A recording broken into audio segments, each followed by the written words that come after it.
صاحبان کلمے پڑھاتے ہیں تو اس کی حقیقت کیا ہے؟ اصل کے اندر یہ ہے کہ نکاح کے وقت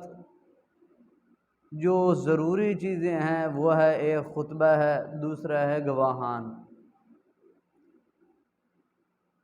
کہ ان کے اندر گواہ اگر نہیں ہوں گے یا خطبہ نہیں ہوگا تو نکاح کے اندر کمی رہ جائے گی۔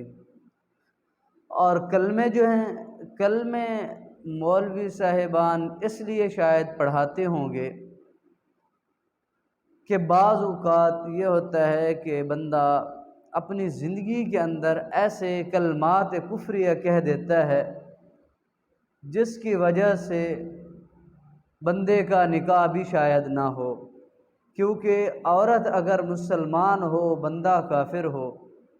یا بندہ مسلمان ہو اور عورت جو ہے نا ایسے الفاظ کہہ بیٹھی ہو تو دائرہ اسلام سے نکل گئی ہو، شاید کہ اس لیے علماء جو ہیں ان کو مولوی صاحبان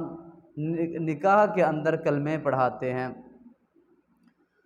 اور دوسرا مسئلہ یہ ہے کہ ولی کی اجازت کے بغیر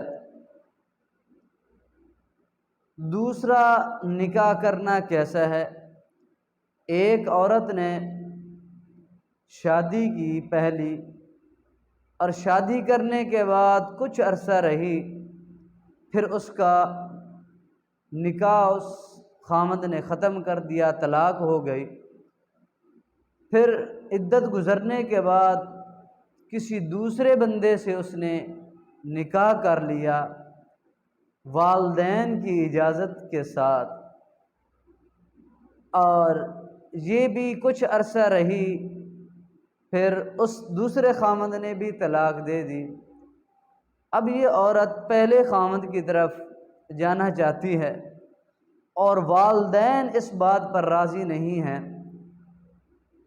کہ پہلے خامد کی طرف یہ جائے، تو اس کا حکم یہ ہے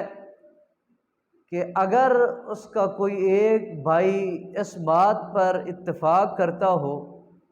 تو بھائی اس کی طرف سے ولی ہو جائے گا اور عورت دوبارہ اس خامد کی طرف واپس جا سکتی ہے، کیونکہ اس عورت نے پہلے اس خامد